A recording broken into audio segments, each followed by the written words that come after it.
നിക്ഷേപ തട്ടിപ്പ് നടന്ന വയനാട് ബ്രഹ്മഗിരി ഡെവലപ്മെന്റ് സൊസൈറ്റി ഓഫീസിലേക്ക് നിക്ഷേപകർ മാർച്ച് നടത്തുന്നു. പണം തിരികെ നൽകണമെന്ന് ആവശ്യപ്പെട്ടുകൊണ്ടാണ് മാർച്ച്. സുൽത്താൻ ബത്തേരി പാതിരിപ്പാലത്തെ ഓഫീസിലേക്കാണ് പ്രതിഷേധം. കേസിൽ പോലീസ് ഇതുവരെയും കേസ് രജിസ്റ്റർ ചെയ്തിട്ടില്ല.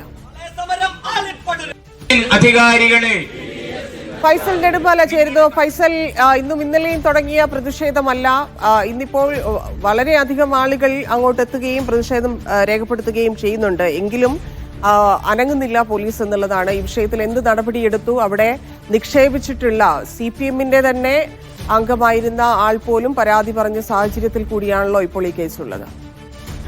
ധന്യ, തീർച്ചയായും ധന്യ സൂചിപ്പിച്ചതുപോലെ തന്നെ CPM-ന്റെയും DYFIയുടെയും ഉൾപ്പെടെയുള്ള ആളുകൾ ലക്ഷക്കണക്കിന് രൂപയാണ് ഈ ബ്രഹ്മഗിരി സർവീസ് സൊസൈറ്റിയിൽ നിക്ഷേപിച്ചിരിക്കുന്നത്. അവരടക്കം വഞ്ചിക്കപ്പെട്ടു എന്നുള്ളത് അവർ തന്നെ പരസ്യമായി പറഞ്ഞ കാര്യം കൂടിയാണ്. എന്നാൽ ഇതിൽ നമ്മൾ ഏറ്റവും പ്രധാനമായി എടുത്തു പറയേണ്ട ഒരു കാര്യം, നാളെ ഇതുവരെ ആയിട്ടും ഒരു കേസ് പോലും, ഒരു FIR പോലും രജിസ്റ്റർ ചെയ്യാൻ പോലീസ് തയ്യാറായിട്ടില്ല എന്നുള്ളതാണ് ഏറ്റവും ഗൗരവകരമായ കാര്യം. നിക്ഷേപകരുടെ സംബന്ധിച്ചിടത്തോളം അവരും പറയുന്ന ഒരു പ്രധാനപ്പെട്ട ഒരു കാര്യം ഇത് തന്നെയാണ്. കുറ്റക്കാർക്കെതിരെ നടപടിയെടുക്കേണ്ട പോലീസ് മൗനം പാലിക്കുന്നു. ബന്ധപ്പെട്ട അധികാരികളും ഈ ഒരു വിഷയത്തിൽ കൃത്യമായി കൊണ്ടുള്ള നിലപാടുകളൊന്നും തന്നെ സ്വീകരിക്കുന്നില്ല. കഴിഞ്ഞ ഒരുപാട് നാളുകളായി ആക്ഷൻ കമ്മിറ്റിയൊക്കെ രൂപീകരിച്ച് സമരവുമായി രംഗത്തെത്തിയിരുന്നാൽ ഇത്രയധികം ആളുകളെ സംഘടിപ്പിച്ചുകൊണ്ട് ബ്രഹ്മഗിരിയിലെ ഓഫീസിലേക്ക് ഇത്തരത്തിലൊരു മാർച്ച് നടത്തുന്നത് ആദ്യമായിട്ടാണ്. കോഴി കർഷക കൂട്ടായ്മ കൂടി ഈ ഇന്നത്തെ പ്രതിഷേധത്തിൽ പങ്കെടുത്തിട്ടുണ്ടായിരുന്നു. എന്തായാലും ഇതൊരു സൂചന സമരം മാത്രമാണെന്നും വരും ദിവസങ്ങളിലും സമരം കൂടുതൽ ശക്തമാക്കുമെന്നുള്ളതാണ് ആക്ഷൻ കമ്മിറ്റി പറയുന്നത്. പണം തിരികെ നൽകുന്നത് വരെ സമരം തുടരാൻ തന്നെയാണ് ഇവരുടെ തീരുമാനം.